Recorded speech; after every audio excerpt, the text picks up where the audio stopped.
Hello guys, welcome to my YouTube channel. मेरा नाम निधि है और आज हम डिस्कस करने वाले हैं चोकिंग के बारे में। इसमें हम कंप्लीट स्टडी करेंगे चोकिंग के बारे में और इसके क्या ट्रीटमेंट है, इसके बारे में भी हम जानेंगे। तो आइए वीडियो को शुरू करते हैं। सबसे पहले हम देखेंगे कि चोकिंग क्या होता है। चोकिंग का मतलब है कोई चीज़ जैसे फूड, टॉय, वोमिट या सलाइवा एक्सेट्रा एयरवे में अचानक अटक जाता है, जबकि मतलब जिसकी वजह से सांस लेने में प्रॉब्लम क्रिएट हो जाती है और जो पेशेंट है वो प्रॉपर तरीके से सांस नहीं ले पाता है। तो आइए वीडियो को शुरू करते हैं।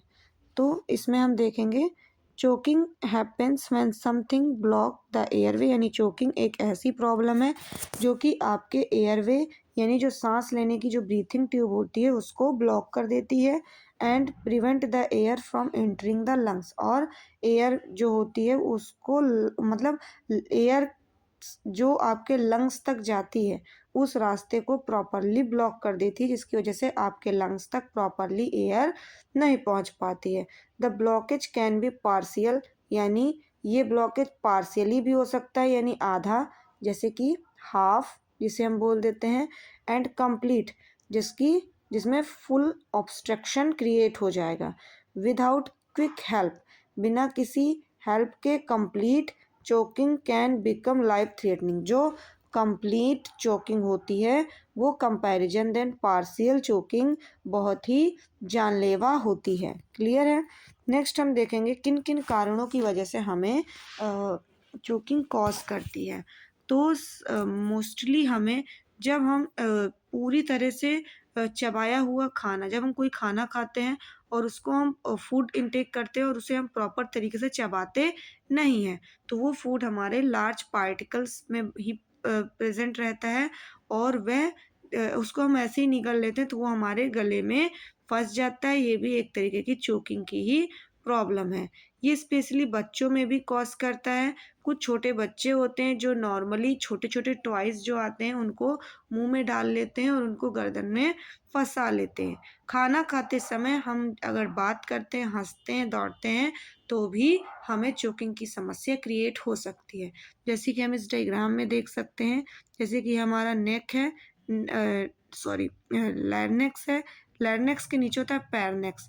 तो पैरनेक्स से ही एक दो ट्यूब्स हमारी डिवाइडेड रहती हैं, जिसमें हमारा आगे की तरफ हो जाता है रिस्पायरेटरी सिस्टम, यानी ये चला जाता है रिस्पायरेटरी सिस्टम की तरफ और ये पीछे का हिस्सा चला जाता है डाइजेस्टिव सिस्टम की जगह पे, और ये हो जाता है हमारा पैरनेक्स। पैरनेक्स एक ऐसा ऑर्गन है जहाँ पे हमारा विंड पाइप और फूड पाइप अलग अलग दो रास्तों में बट जाते हैं। तो कभी कभी जब हम खाना खाते हैं तो यहाँ पे एक स्पिंटल लगा रहता है तो ये बंद हो जाता है, तो खाना सीधे यहाँ से आते हुए नॉर्मली इस पाइप में जाकर सीधे स्टमक में चला जाता है। लेकिन जब हम खाना खाते समय बात करते हैं, हंसते हैं, तो ये फूड इधर ना जा करके ये फूड सीधे ही इधर की ओर जाकर लंग्स में चला जाता है, जिसकी वजह से ऑब्स्ट्रक्शन क्रिएट हो जाता है और पर्सन प्रॉपरली सांस नहीं ले पाता है और उसकी दम घुटने के कारण मौत हो जाती है। अल्कोहल और सेडेशंस की वजह से भी नॉर्मली जो सॉल्विंग होती है वो रिलैक्स हो जाती है, जिसके कारण हमारे चोकिंग की समस्या कॉज हो सकती है। कितने टाइप की चोकिंग होती है? तो there are two types of choking. First is partial airway blockage choking and second is completely airway blockage choking. तो जो पार्शियली चोकिंग है उसमें क्या होता है, जो फूड होता है, जैसे कि ये हमारा फूड पाइप है, तो इसमें अगर किसी प्रकार का खाना चला जाएगा तो ये पूरी तरह से इस पाइप को कवर नहीं करेगा, ये पार्शियली ही कवर अप रहेगा और आधे से मतलब आधा एरिया इसका ओपन रहेगा। लेकिन तो इसमें क्या होता है, कफिंग फोर्सफुली की समस्या में ये कॉज हो सकता है, वीजिंग और विस्टलिंग साउंड आ सकते हैं और एबिलिटी टू स्पीक और क्राई भी हो सकती है। This can sometime clear and it's on. Clear है। नेक्स्ट हम देखेंगे कंप्लीट एयरवे ब्लॉकेज। जैसे कि हमने पार्शियल में देखा था कि उसमें पूरा जो विंड पाइप या फूड पाइप है वो पूरी तरह से ऑब्स्ट्रक्टेड नहीं था, लेकिन कंप्लीट वाले में ये पूरी तरह से ऑब्स्ट्रक्टेड हो जाएगा, जिसे हम कंप्लीट एयरवे ब्लॉकेज बोलते हैं। तो यानी कि ये पार्शियल रहेगा और ये कंप्लीट रहेगा। क्लियर है? तो इसमें जो एयर होगी वो प्रॉपरली पास आउट नहीं होगी, और ये इमरजेंसी कंडीशन है, लाइफ थ्रेटनिंग कंडीशन है। इसमें जो पर्सन होगा उसके वो बोल नहीं पाएगा, स्पीक नहीं कर पाएगा, कफ नहीं कर पाएगा, ब्रीथ नहीं कर पाएगा, साइलेंट और वीक कफ होगा, पैनिक होगा, ग्रैबलिंग द थॉट, यानी यूनिवर्सल चॉकिंग साइन जो होता है, तो याद रखिएगा जो यूनिवर्सल चॉकिंग साइन होता है वो ग्रैबलिंग द थॉट होता है। स्किन, लिप्स एंड नेल्स जो होते हैं वो टर्निंग ब्लू, ब्लू क्यों हो जाएंगे? क्योंकि जब वो सांस नहीं ले पाएगा तो उसकी बॉडी पे ऑक्सीजन लेवल कम हो जाएगा, जिसकी वजह से उसको साइनोसिस कॉज होगा। क्लियर है? नेक्स्ट, लॉस ऑफ कॉन्शियसनेस हो जाएगा जो कि ट्रीटेड नहीं है। नेक्स्ट हम देखेंगे क्या क्या साइन एंड सिम्टम्स हमें देखने के लिए मिल सकते हैं चोकिंग के पेशेंट में। तो सबसे पहले हमें डिफ़िकल्टी इन ब्रीथिंग देखने के लिए मिल सकती है, कफिंग देखने के लिए मिल सकती है, गैगरिंग देखने के लिए मिल सकती है। गैगिंग का मतलब होता है बोलने में प्रॉब्लम क्रिएट होना। हाई पिच्ड नॉइज देखने के लिए मिल सकती है, तो फिर एक भी साउंड देखने के लिए नहीं मिल सकती है।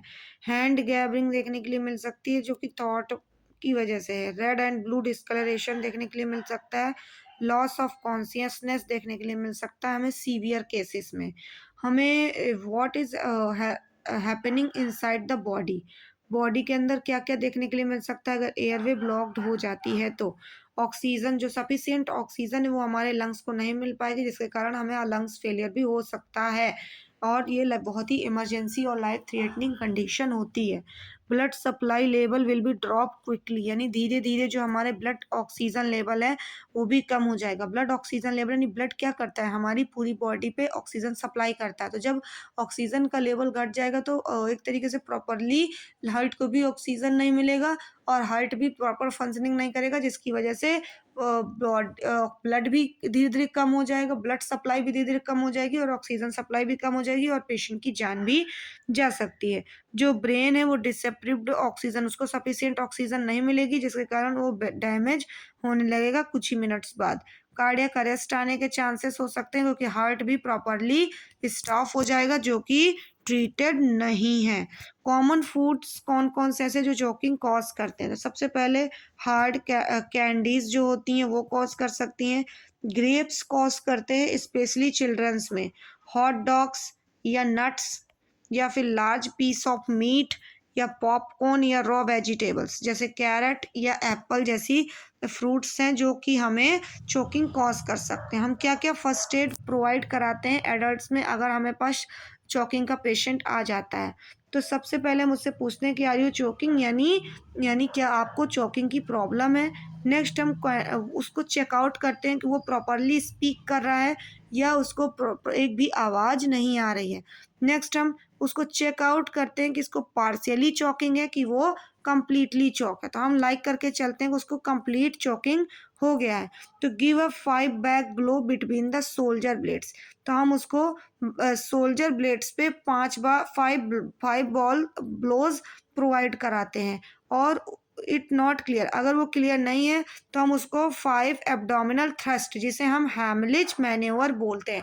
हैमलिज मैन्योवर में क्या होता है बेटा कि नॉर्मली जब हम पेशेंट के कुछ गले में फंस जाता है तो हम लोग पीठ में उसके 5 बार मतलब मारना या फिर ठोकना बोल सकते हैं, लेकिन जब वो बाहर नहीं आता फंसी हुई चीज़ तो हम उसके एब्डोमिनल एरिया को पीछे से कस के पकड़ करके और उसमें 5 बार मतलब एब्डोमिनल थ्रस्ट प्रोवाइड करते हैं, जिसे हम हैमलिज मैन्योवर बोलते हैं। तो 5 बैक और 5 एब्डोमिनल थ्रस्ट को मिलाकर हम उसको प्रॉपर रिपीट करते रहते हैं। If the person become unresponsive start CPR and call emergency services, यदि पेशेंट हमारा इतना करने के बाद अनरिस्पॉन्सिव है तो हम पेशेंट को CPR प्रोवाइड कर देंगे और एमरजेंसी सर्विसेज के लिए भी कॉल प्रोवाइड कर देंगे। लेकिन अगर हम नॉर्मली अगर हम चोकिंग से बचना चाहते हैं, तो हम चोकिंग को कैसे प्रिवेंट करेंगे? तो सबसे पहले हमें cut food into small pieces, हमें अपने फूड को स्मॉल पीसेस में कट करके इनटेक करना चाहिए। नेक्स्ट, च्यो थ्रॉटली, यानी कि हमें अच्छे से चबाकर खाना चाहिए। खाना खाते समय हमें बात करना, हँसना, ये सारी चीज़ें हमें अवॉइड करनी चाहिए। Keep small object away from young childrens, यानी जो चिल्ड्रंस है उनसे हमें छोटी छोटी स्मॉल ऑब्जेक्ट्स उनसे दूर रखनी चाहिए। सुपरवाइज करना चाहिए किड्स के, जो जब वो खाना खाते हैं, मील इनटेक करते हैं, या फिर हमें अवॉइड करना चाहिए high risk food to toddlers, यानी जो हाई रिस्क फूड मैंने बताया जैसे कि ग्रेप्स हो गया, बच्चों में बहुत ही कॉमनली चोकिंग कॉज करवा देता है। तो हमें ये सब चीज़ें टोडलर्स को अवॉइड करनी चाहिए। तो थैंक यू। आज की वीडियो में यदि आपका चोकिंग क्लियर हुआ हो, उससे रिलेटेड आपको सारे डाउट्स क्लियर हो गए हों, तो मेरे चैनल को लाइक करें, सब्सक्राइब करें एंड बेल आइकन को प्रेस करें। Thank you.